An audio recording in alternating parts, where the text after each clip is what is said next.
देवताओं द्वारा विनायक की स्तुति करना।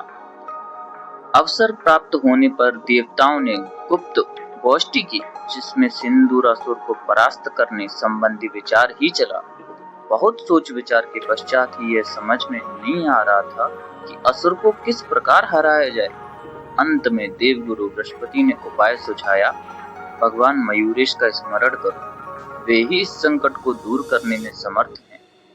देवताओं ने पूछा, वे भगवान कहाँ मिलेंगे? यह हमें ज्ञात नहीं है, बताइए उनसे प्रार्थना करने कहाँ चला जाए? देवगुरु बोले, अरे वे प्रभु तो सर्वत्र विद्यमान हैं। यहीं रहते हुए भक्ति भाव पूर्वक उन्हीं विनायक भगवान की स्तुति करो। वे अवश्य ही प्रसन्न होकर अवतार लेंगे और समस्त संसार को भयमुक्त करने के लिए असुर राज को समाप्त कर डालेंगे।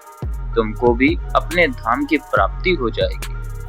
बृहस्पति से प्रेरणा प्राप्त कर समस्त देवगण एकत्र होकर शांत, विकार रहित, भय रहित और भक्तिभाव सहित बैठ गए और भगवान विनायक देव की स्तुति करने लगे। जगतं कारणं योष्यो रविनक्षत्र संभवा, सिद्ध सात्य गणा सर्वे यत एव च सिंधवा, गंधर्वा किन्नरा यक्षा मनुष्यो राक्षसा, यत्सराचर विश्वत्तां नमामि विनायकम। जो विनायक देव संसार के कारण सूर्य नक्षत्रों को भी उत्पन्न करने वाले, सभी सिद्धगण, सात्यगण, समुद्र, गंधर्व, किन्नर, यक्ष, मनुष्य, नाग, राक्षस आदि को प्रकट करने वाले तथा जिनसे इस चराचर रूप संपूर्ण विश्व का प्रादुर्भाव हुआ है, उन्हें हम नमस्कार करते हैं। हे प्रभु, आप जैसे अधीश्वर के सदैव जागृत रहते हुए भी एक तुच्छ असुर ने समस्त विश्व को संकट में डाल रखा है। इस स्थिति से हमें केवल आपका ही भरोसा है, क्योंकि अन्यम का शरणम याम वो नुपाश्यति नोष्कलात्, जोहन दुष्ट बुद्धि त्ववर्ती शिवालय। हे नाथ, अब हम किसकी शरण में जाएं? हमारी रक्षा अन्य कौन कर सकता है? प्रभु, आप स्वयं ही भगवान शंकर के ग्रह में अवतरित होकर असुर को समाप्त कीजिए। इस प्रकार स्तुति करने के पश्चात समस्त देवगण, ऋषि मुनि आदि घोर तपश्चर्या में लग गए।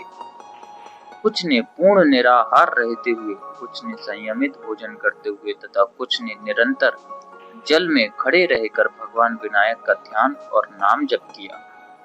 देवादि के कठोर तप से संतुष्ट हुए देवादिदेव गणेश्वर उनके समक्ष प्रकट हो गए।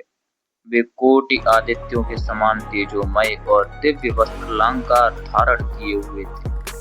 देवता आदि ने उनके दर्शन कर हाथ जोड़े और चरणों में साष्टांग दंडवत की तथा खड़े होकर उनकी स्तुति करने लगे। प्रभु, हम आज धन्य हो गए। आपके अलभ्य दर्शन का सौभाग्य हमें प्राप्त हुआ। नाथ, सिंदूर नामक भयंकर राक्षस बड़े उपद्रव कर रहा है, अतः उसके वध का उपाय कीजिए। भक्त की अभिलाषाओं की पूर्ति में कल्पतरु के समान भगवान गणेश जी ने गंभीर वाणी में कहा, हनिष्ये सिंदूरम देवा मां चिंता कुतुर्मधा, दुःप्रशनं नाम स्तोत्रम वाख्याति मेष्यति। हे देवगण, मैं सिंदूर नामक इस असुर को अवश्य मार दूंगा। तुम चिंता ना करो, तुम्हारे द्वारा किया गया यह स्तोत्र दुख प्रसन्न के नाम से विख्यात होगा। इस स्तोत्र का महात्म्य सुनो। इसका दिन में 1 बार, 2 बार या 3 बार पाठ करने वाले के तीनों प्रकार के ताप नष्ट होंगे। मैं भगवान शंकर के ग्रह में गजानन नाम से अवतरित हूँ। भगवान गणेश्वर देवताओं को इस प्रकार का वर देकर अंतर्ध्यान हो गए। देवता और ऋषि मुनि आदि ने अत्यंत प्रसन्नता का अनुभव करते हुए उनका जयघोष किया और फिर सभी अपने अपने स्थानों को प्रस्थित हुए। वे मार्ग में भगवान के अद्वितीय रूप का चिंतन करते हुए अत्यंत हर्षित हो रहे थे।